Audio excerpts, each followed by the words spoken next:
Good preparation is a prerequisite for a successful mission. আপনি যদি একটা মিশনে সফল হতে চান, আপনাকে প্রস্তুতি নিতে হবে। দেখেন, নামাজের আগে প্রস্তুতি লাগে, রোজার আগে প্রস্তুতি লাগে, হজের আগে প্রস্তুতি লাগে, কিন্তু যাকাতের আগে লাগে না। হ্যাঁ, যাকাতের জন্য 1 বছর আগ থেকে প্রস্তুতি নেওয়া লাগে। আপনি কবে নিসাব পরিমাণ সম্পদের মালিক হলেন, ডায়েরিতে নোট রাখার দরকার আছে না নাই? বিশ্বনবীকে প্রস্তুতি নিতে বললেন। আপনি কোনো কাজে সফল হতে হলে আপনাকে প্রস্তুতি নিতে হবে। ভালো প্রস্তুতি ছাড়া সফল হওয়া যাবে না। বিশ্বনবীকে আল্লাহ তাআলা 60টা বিষয় প্রশিক্ষণ নিতে বললেন। কয়টা? কারণ সামনে অনেক গুরু দায়িত্ব। 1 নাম্বার প্রশিক্ষণ হচ্ছে ইয়া আইয়ুহাল মুজাম্মিল, হে কম্বলওয়ালা নবী, কুমিল লাইলা ইল্লা কলিলা, দাঁড়িয়ে রাত্রে তাহাজ্জুদের নামাজ পড়েন। কিসের নামাজ? তাহলে বিশ্বনবীকে মিশনে সফল হওয়ার জন্য সর্বপ্রথম যে ডিরেকশন আল্লাহ দিলেন সেটা হচ্ছে তাহাজ্জুদের ডিরেকশন। কিসের? তাহাজ্জুদ পড়েননি আপনারা? পড়েন? হ্যাঁ, হুজুর ফজর নামাজে তো পড়ি না। কি পড়ি না?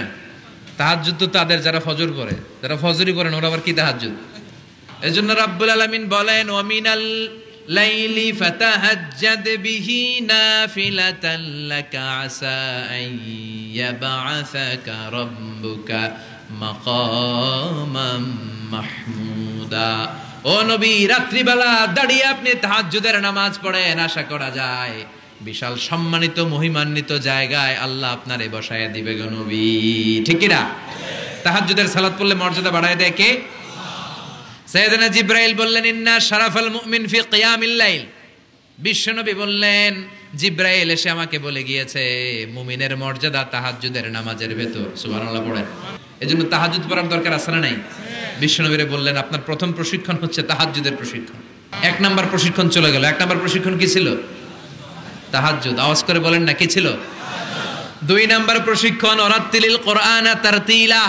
ও নবী, মন গড়া কোরআন তেলাওয়াত করবেন না, যেমন মন চায় তেমন কোরআন পড়া যায় না। ওয়ারাত্তিলিল কোরআনা তারতিলা, তারতিলের সাথে, তাজবিদের সাথে, মাখারিজুল হুরুফ মেইনটেইন করে আপনি তারতিলের সাথে তেলাওয়াত করেন।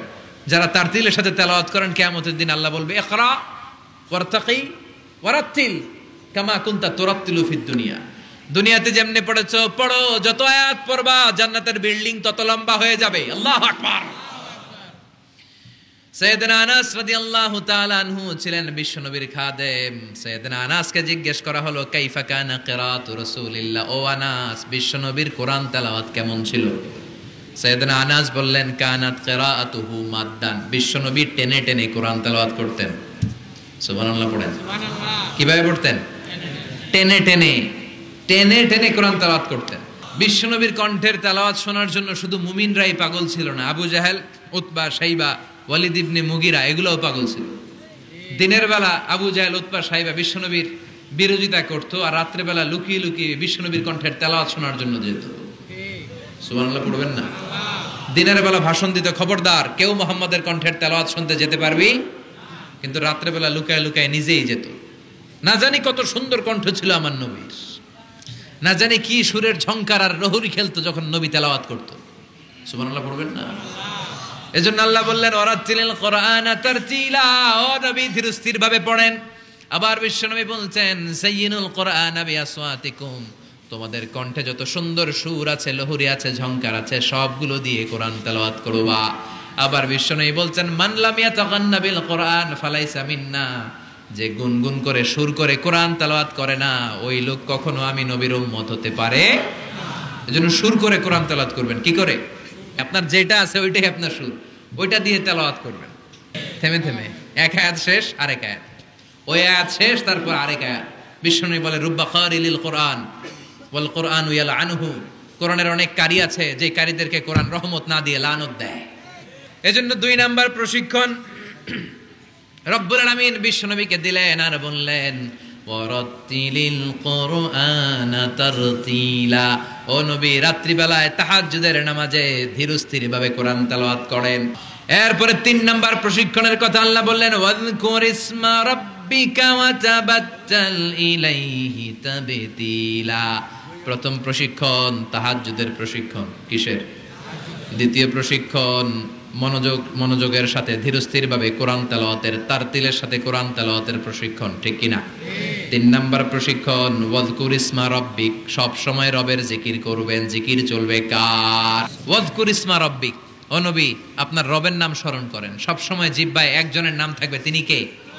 আমাদের রব কে?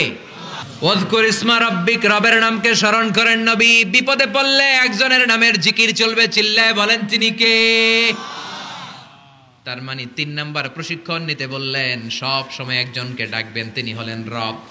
এজন্য তিন নাম্বার প্রশিক্ষণ ওয়াজকুর ইসমা রব্বিক, ও নবী রবের নাম স্মরণ করেন।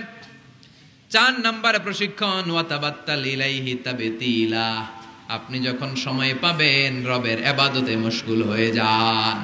কার ইবাদতে? কার ইবাদতে? আমরা যেন আল্লাহর ইবাদতে মশগুল হয়ে যাই। ওয়াতাবাত্তাল ইলাইহি তাবতিলা, তাবাত্তুল মানে আল্লাহর ইবাদতে মনোনিবেশ করা, মশগুল হওয়া। এই তাবাত্তুল শব্দটা এসেছে আল বাতুল থেকে। এজন্য মারিয়াম আলাইহিস সালামকে বলা হতো মারিয়াম আল বাতুল। মারিয়াম আলাইহিস সালামকে কি বলা হতো? উনি বাইতুল মুকদ্দাসে সব সময় কার ইবাদতে মশগুল থাকতো? ইবাদতে মশগুল। আমাদের নারীরাও মশগুল থাকে, তবে ইবাদত নিয়ে নয়, জি বাংলা নিয়ে, স্টার জলসা নিয়ে, কিরণমালা নিয়ে, হিন্দি সিনেমা নিয়ে। আছে না নাই? ফাইদা ফারাগতা ফানসাব ওয়া ইলা রাব্বিকা ফারগাব। আল্লাহ নবীর ডেকে বললেন, ও নবী যখন আপনি অবসর পাবেন আপনি ইবাদতে মনোনিবেশ করেন, আল্লাহর ইবাদতে মশগুল হয়ে যান।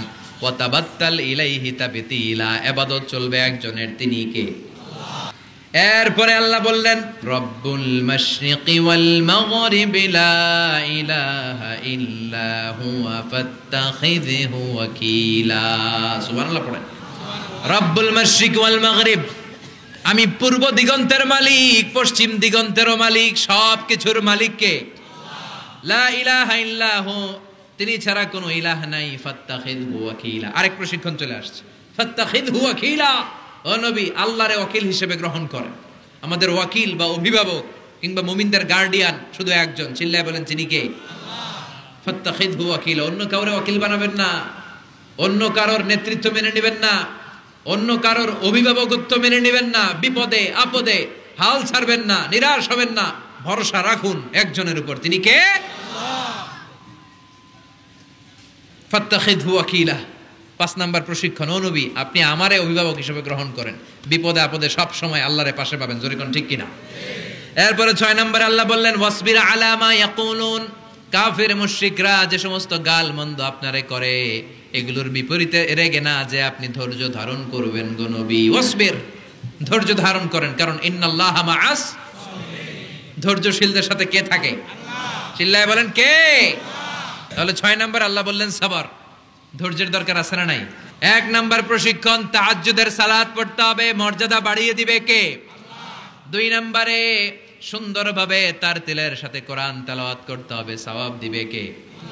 তিন নম্বরে রব্বুল আলামিন বললেন ওয়াজকুর ইসমা রব্বিক, সব সময় জিকির চলবে কার? চার নম্বরে ইবাদতে মনোনিবেশ করতে হবে কার জন্য? পাঁচ নম্বরে দুনিয়ার কেউ আমাদের ওয়াকিল নয়, আমাদের অভিভাবক নয়, আমাদের আসল অভিভাবক কে? ছয় নম্বরে ওরা আমাদেরকে যাই বলুক, আমাদের আসল হাতিয়ার হলো ধৈর্য। আসল হাতিয়ার কি? সবর। আর ওরা যদি গালিগালাজ করে আল্লাহ বললেন ওদেরকে এড়িয়ে চলো। মুমিনরা ধৈর্য ধরবে আর মুনাফিকদেরকে এড়িয়ে চলবে, ঠিক কিনা? এই 7টা প্রশিক্ষণ বিশ্বনবীকে নিতে বললো কে? কারণ বিশ্বনবীর বিশাল দাওয়াতি মিশন আছে, কালেমার বাণী প্রচারের মিশনে নামতে হবে, নবুয়তির দায়িত্ব পালনের মিশনে নামতে হবে। লিয়ুযহিরাহু আলা দ্বীনি কুল্লি, মানব রচিত যত মতবাদ, যত ধর্ম, যত কথা আছে সব কিছুর কবর রচনা করে কালিমার পতাকা উড়াইয়া দিতে হবে, চিল্লায় এখন ঠিক কিনা? এই মিশনে নামার আগে বিশ্বনবীকে আল্লাহ প্রস্তুতি নিতে বললেন। আল্লাহ বললেন প্রিপেয়ার ইউরসেলফ, নবী আপনি প্রস্তুতি নেন। দেখবেন সব কাজের আগে প্রস্তুতি লাগে।